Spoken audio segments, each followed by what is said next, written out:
Hey YouTube fans, this is David with boatnutfilms.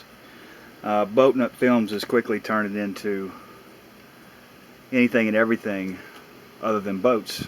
I've sold all my boats and have turned to other projects, and I get too many toys. I needed to downsize some. This is my 1994 Ford Millennium Class C motorhome. It's got about 83,000 miles on it, I think, and it's sat for quite a while. Haven't done a whole lot to it other than a tune-up so far. Put new tires on the front, put new plugs, plug wires, rotor cap, rotor button, fuel filter, just some basic stuff. And I've had it for about 3 years, and it's been sitting, which is not good for these, and I'll show you why. This one is still going to require quite a bit of work.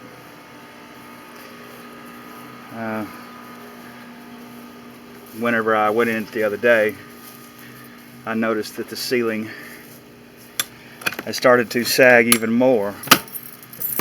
I think what I'm going to have to do is have a whole new roof put on. I had considered fixing this one. It leaked in the seam back in the corner here, and you can see the roof sagging there and holding water in there. The walls too.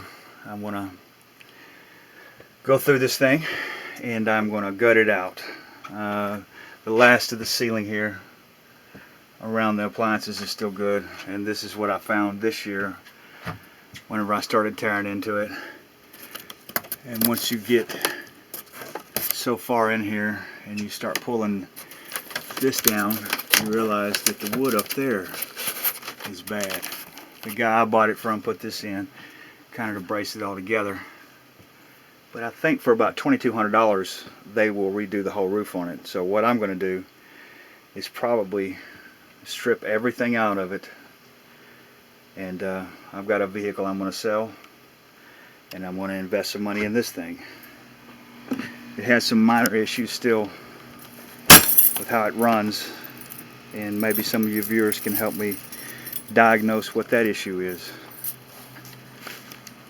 Let's start it up.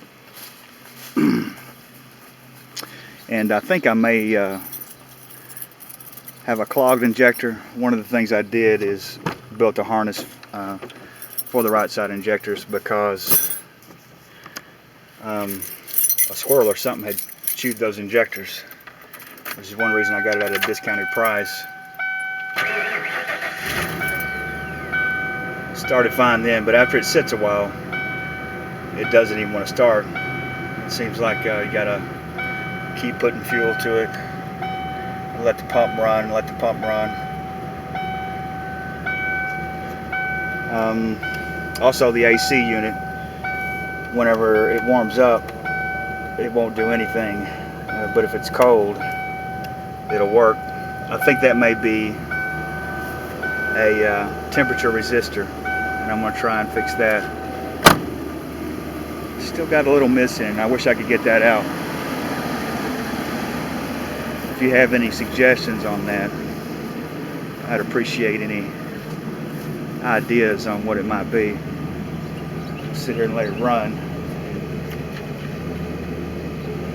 You can hear the mist. And what I've done today, I had very little gas in it, so I put some sea foam in there, and then I put 5 gallons of gas in it, and we're going to take it around the block and put a load on it. Let's see if we can get some of that sea foam to work. It's got a little bit of a mess in it. If I can get it out of here without swinging and hitting the Jeep. Got to be real careful. This thing's got such a big tail end on it.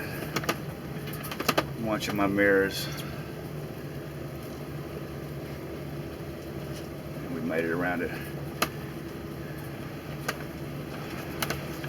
So the wheelbase on this thing is not too bad.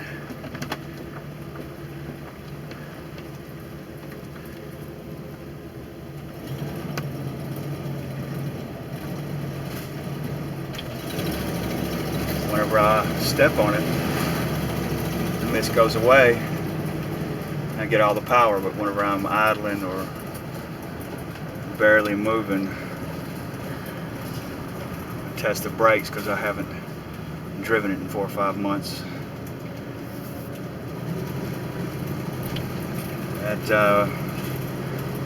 Like when you're barely on the gas, you can feel it hesitate and miss. But whenever you lay into it, it runs fine.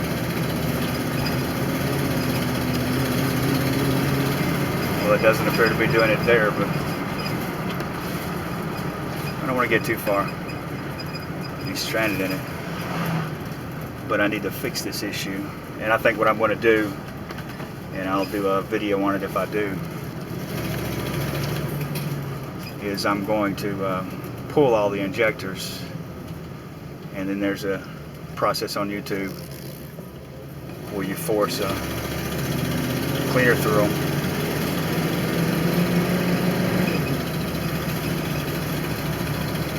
You can clean your injectors. You can also test them, and if the resistance is within a certain voltage range, they're good. If it's not, they're bad. The vehicle sat for so long, I'm thinking I may have varnished injectors. But if you've got any ideas on that, it's kind of why I'm doing this video. Drop me a line on that, and if you've experienced this before with your motorhome where it's sat for a long time, then I'd be glad for any advice on it, on how to get that little miss out of it. I'd like to be able to get it where it runs well before I put too much more money into it, because replacing the roof on it is definitely going to be an expense.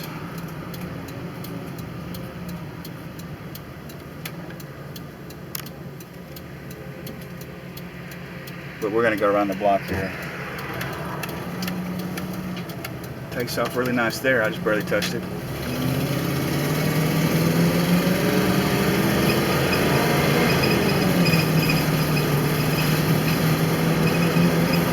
A little miss there. Not much of a miss when it's under good power. And it's really hard to start if you haven't started in a while. It seems like fuel is not making it to the injectors. I've also put a fuel pump in it, so that's not the problem. But whenever I did the harness for the fuel injectors, that helped it tremendously. But it still got a little miss in it. I think maybe the injector that was unhooked may have actually ruined it. The brakes seem to work well on it, which is nice. It's not dying all the way, it's just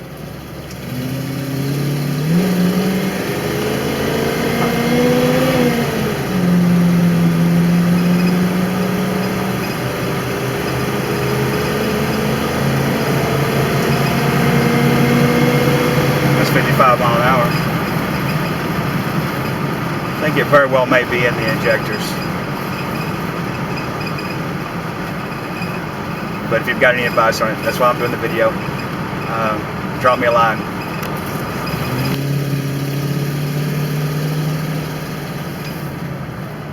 So I went around the block several times there, and I really wound it out that time. It seems like I cleaned it up a little bit with the concentrated seafoam. Seafoam is supposed to be the stuff, but I think I still may have an injector issue.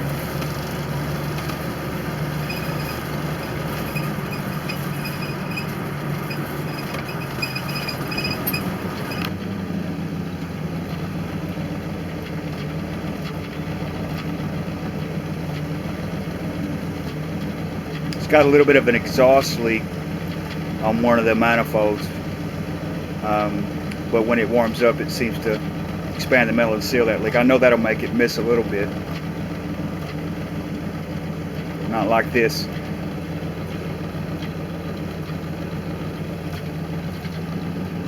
Pretty neat old camper though, and I think it's worth putting a roof on it. 84,000 miles on it. The brakes work good on it. So you can hear the idle. Up and down, up and down.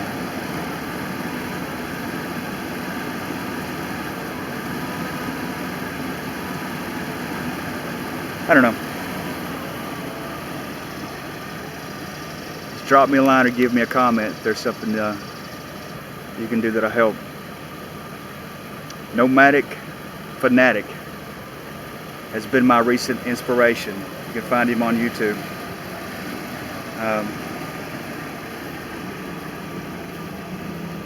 Recommend you give him a watch.